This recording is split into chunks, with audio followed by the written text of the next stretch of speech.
2008 was a huge year in pop culture. In television, we would see the first season of Breaking Bad. In film, The Dark Knight hit theaters, and meanwhile, in the WWE, things would continue to move forward in a PG direction, with a brand new top star being crowned. But how did it all happen? Well, join us today as we take a deep dive into the entire story from start to finish in WWE in 2008, a year in review.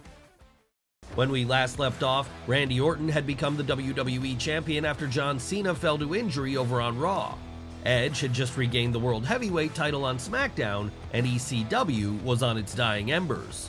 And nowhere was this more evident than on the January 22nd episode of the Extreme Brands TV show, when Chavo Guerrero pinned CM Punk to win their world title, causing the belt to become a shared one between ECW and SmackDown in the process.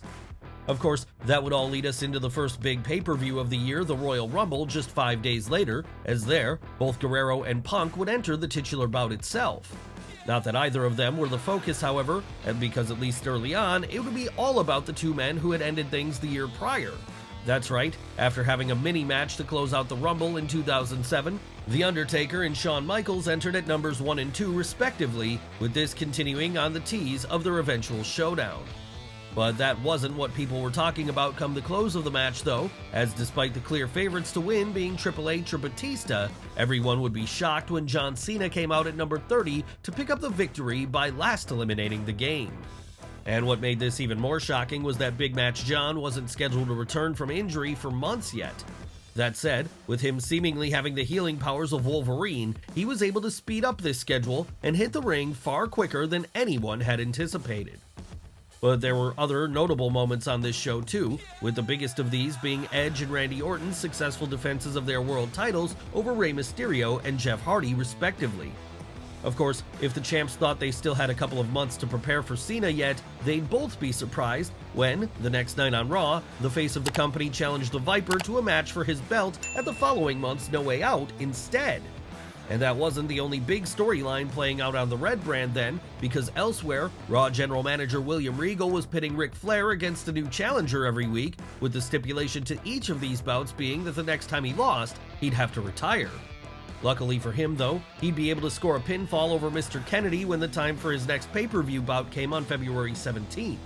And he wouldn't be the only one picking up a big win that night either, because elsewhere, Edge successfully defended against Rey Mysterio for the second month in a row, and both The Undertaker and Triple H would win their Elimination Chamber matches so as to earn themselves world title shots at WrestleMania.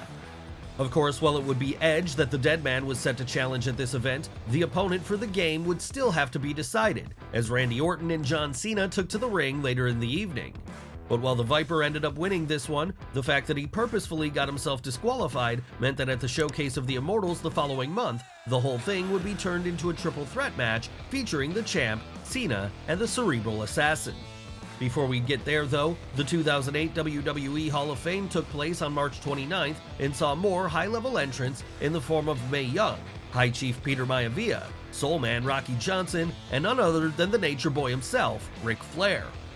That said, the celebrations would be short-lived for the former NWA World's Champion, as the very next night he'd face the toughest challenge to his career yet when he went one-on-one with Shawn Michaels.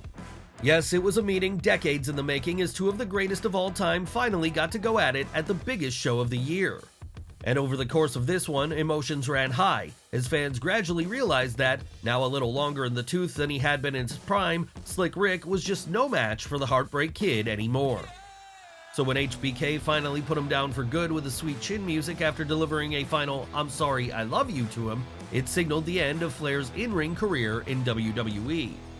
And as sad as this was though, at least he got to go out with an excellent bout. A bout so good in fact, it was able to stand out amongst a stacked card, which also included CM Punk winning the Money in the Bank ladder match to earn himself a title shot at the time of his choosing, Kane defeating Chavo Guerrero for the ECW title in just 11 seconds, Randy Orton retaining the WWE strap in a three-way contest with John Cena and Triple H, and Floyd Money Mayweather hitting the ring for a celebrity showdown against The Big Show.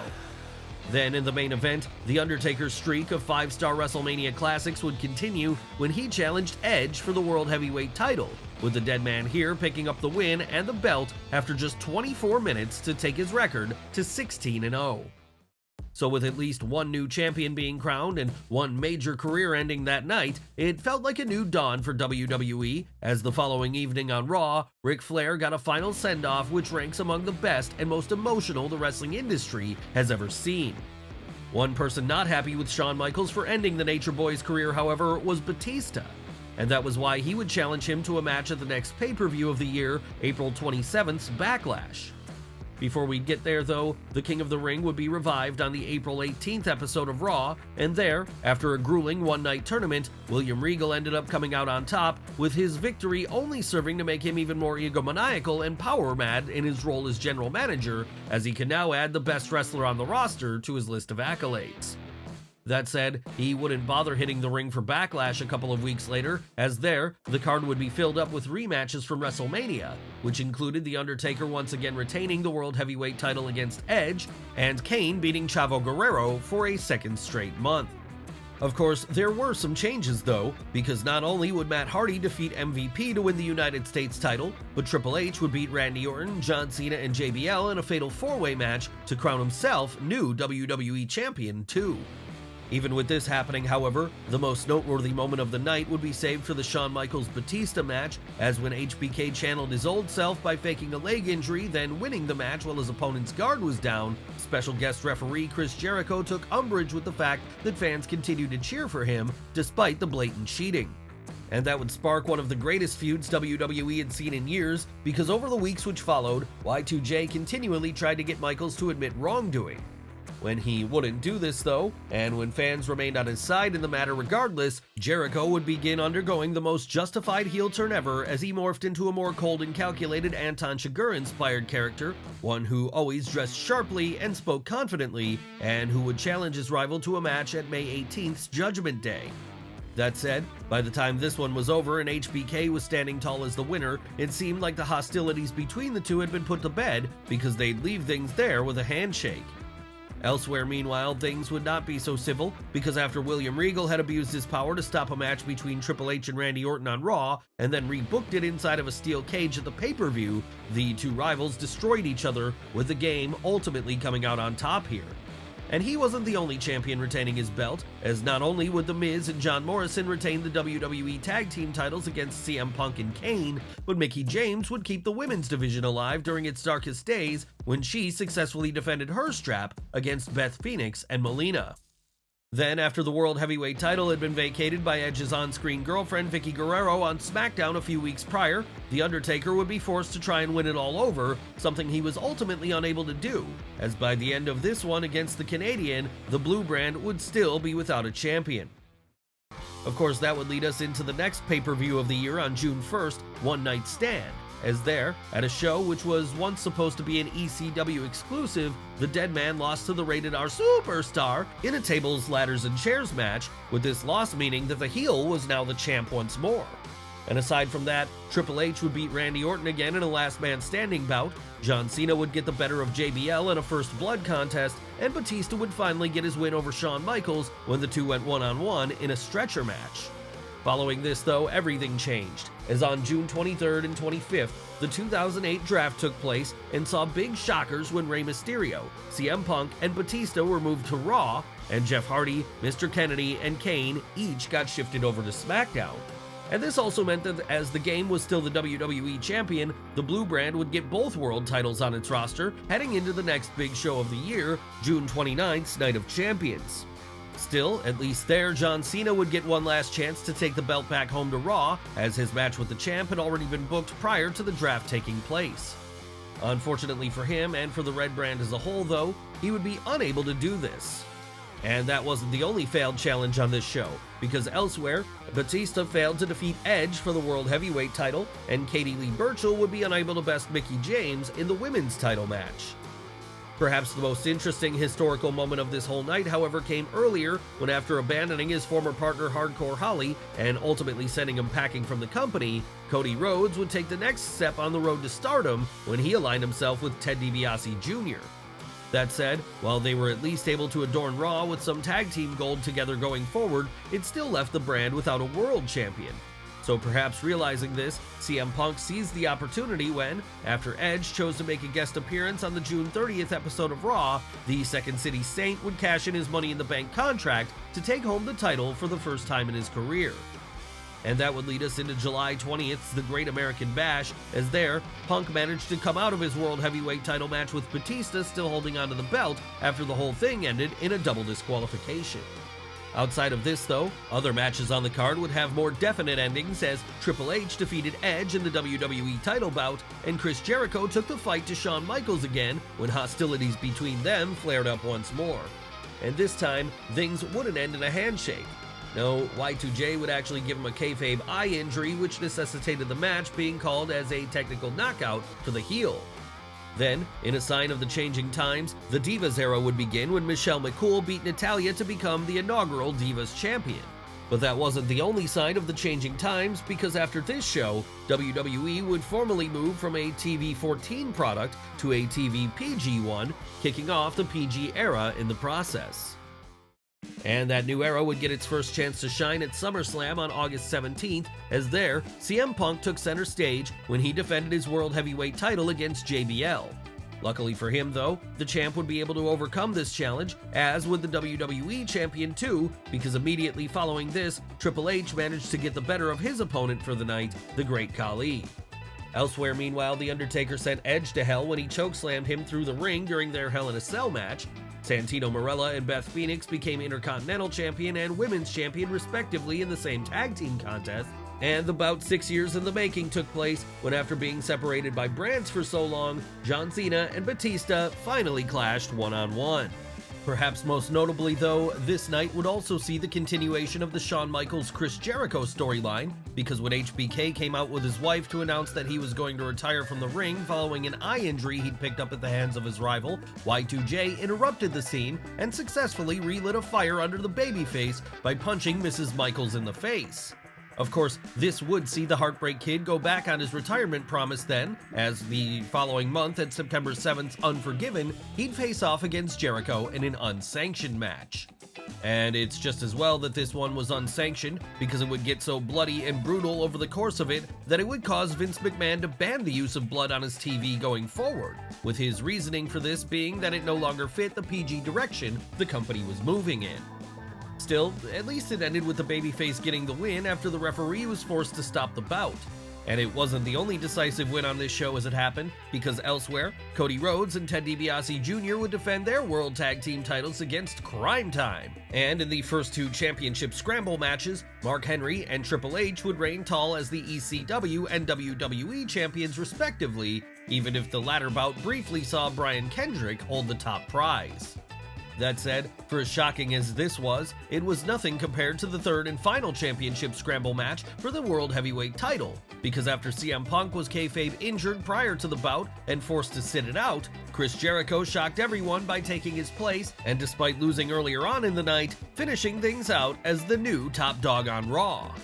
Yes, over the course of an hour, Y2J had gone from the pits of despair to the top of the world. Of course, this high wouldn't last for long, because just a few weeks later, it was announced that at the next pay-per-view of the year on October 5th, No Mercy, the best feud WWE had seen in years would finally come to a conclusion when Shawn Michaels challenged the champion in a ladder match. Before we get there though, the undercard saw the Big Show get a major win when he defeated The Undertaker by means of technical knockout, Batista earned the next title shot on Raw when he pinned JBL, and Mark Henry successfully defend the ECW World title. Then, in the first of two main events, Jeff Hardy's return to the top of the card would see him take on Triple H for the WWE title. But while he wasn't able to win this one, fans still had hopes they'd see a title change, as immediately following that, Shawn Michaels and Chris Jericho put things to bed once and for all with the World Heavyweight title on the line. In a surprise twist here though, it would be the heel that ended up winning the program, as after 22 minutes and 20 seconds, Y2J was able to climb the ladder and retrieve his belt. Of course, even if he had now vanquished his main foe, he still had to defend that strap all over again at the next pay-per-view of the year, October 26th, Cyber Sunday. And like the same show in prior years, this one would see fans vote on different match stipulations and entrants, the biggest of which was the main event seeing Chris Jericho defend against Batista, with Stone Cold Steve Austin serving as the special guest referee. So with a babyface ref there to keep order then, the Animal would be able to end Y2J's reign after less than a month. And that wouldn't be the only big moment of the show, because elsewhere, Jeff Hardy re-entered the main event scene when he was chosen to challenge WWE Champion Triple H in an unsuccessful effort. On top of that, The Undertaker got revenge on The Big Show during a last man standing match, and in a fun nostalgic segment, the Honky Tonk Man would defeat Intercontinental Champion Santino Marella in just over a minute. As well as this, the female roster would compete in a costume contest won by Mickie James. Surprisingly though, John Cena would not play a part on the show. Of course, that wasn't because the WWE had given up on their golden goose or anything. No, rather they were just saving him for the following month, as it was announced on the 800th episode of Raw soon thereafter that he'd be challenging the World Heavyweight Champion at November 23rd Survivor Series. But who would the champion be then? Well, that was decided later on in the same show, as in a steel cage rematch from Cyber Sunday, Chris Jericho would manage to regain the top prize on Raw so as to walk into the winter as the undisputed top dog. And that would lead us directly into Survivor Series then, because while Big Match John was getting ready to challenge Y2J, elsewhere, the other big main event would see Triple H defend his WWE title against Edge and Vladimir Kozlov in a triple threat bout.